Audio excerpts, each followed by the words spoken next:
अपन कागज पत्र से हार लियो लो, सर्वे होता जमीन के। सब में सर्वे होता जमीन के, कागज पत्र से हार लियो लो अपन अपन खेत बाड़ी के, ना तो हाथ से निकल जाई तो एको धूर ना मिली। तो जकरा कागज ना हुई उ का करी? ओकर जमीन चल जाई हाथ से। तो हिनका एको कागज बा कमल के उ हो जाई बाना कौन बा पूछो? बाबा कागज नहीं खे एको गो कागज बा हो, कागज तार लगे घर हुई तहार बा? आय तहार बा? हमार तो सब बा। हई घरवा इनकर बनल है नाव का, ओकरो अभी कागज नहीं खे। मारे भच दे रोकते ही रोक यही तो नहीं खा, यही तो बन गई हा। हरदम से तो तेरा मजा कुआ है का चल ले मबे हम यही रह दो ना ना बैठ ना बैठ। अरे टाइम नहीं है नु यार। अच्छा बैठ, दवाई किन देता है, गोड़ फूल गई बा इनकर। इनकर कागज पत्र नहीं कि यही तो घर बन गई हा। उ सरकार ढावा दी, आय सरकार ढावा दी है मार दे ही तो ढा। सरकार के जमीन हो। तेरा बापजी के ना हो बात करबो हमरा से। हो कागज बा बाबा ना चलो ये टाइम नहीं है हमरा। चलता नहीं कहाँ जाए के बहू? हमारे घरे काम के दू इनका काम के दुख बा, बोले गोड़ से विकलांग हो जाए इनका के काम इनकर ना हो रही। का करबो बैठा तनी आ तू बोली सुनबो हमरा घरे हल्लो हो तो ये काल से ते हमरा साथे।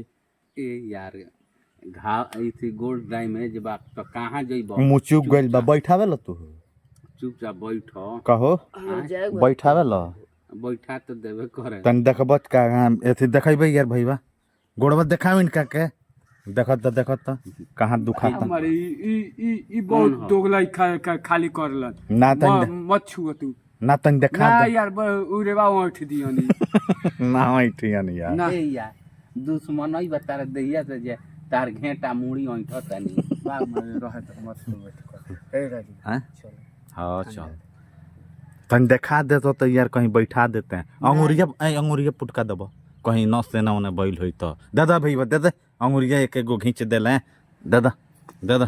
ये दौरत न कर ना कुछ होई दे दो अंगुरिया घींच देले दा नहीं भईवा दे ना गोरवा हमरा लागे दा अंगुरी घींचबो। कौन हो? एक हो गो हई। हाँ कावना में दर्द बा? कौन हो? हई हो एगो सोगो के ईटा देबो।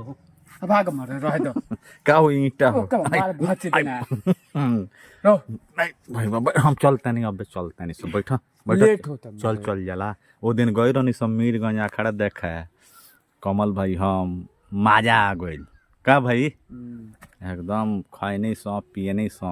ए हमनी के जाए के बा, अब हमनी के ना रहम सन। कहाँ में जइबो? हमनी के काम मिलल बा कहाँ में? देवरिया जिला। जइया तू ही जइए हम ना जात कई के काम मिलल बहू? आराम के काम मिलल बा।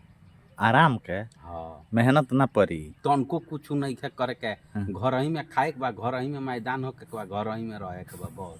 भाग मारे कर रह तू ही रह लैट्रिन में या भाग मारे कर जइया तू ही जइया हम ना जात तनका मिली। मारे भचा के देना के खून ले लेबा ए एकला तनी ना रुक कई के काम पूछ, हम चलम तार लोग के छोड़ देम। कई के काम बहू? हमनी के दू जना के कहल ही बाड़न भाई, फोन कइले रहन तो माने हम पहुँचाए ना चले? हाँ पहुँचा दियो ना तो। माने कई के काम हो? देखो एगो औरत के लइका भइल बा। भाग मारे कर मारे भच दे रे अपने भाई पर डर से बतिया ना तो मार दम हम कस के।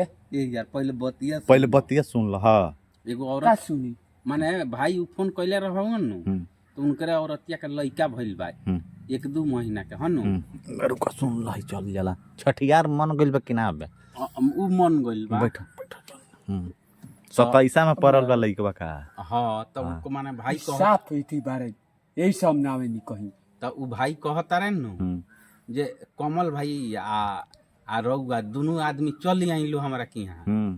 हमरा नहीं खे जाइके कमल भाई के कह दे एक लग दे ना नहीं यार।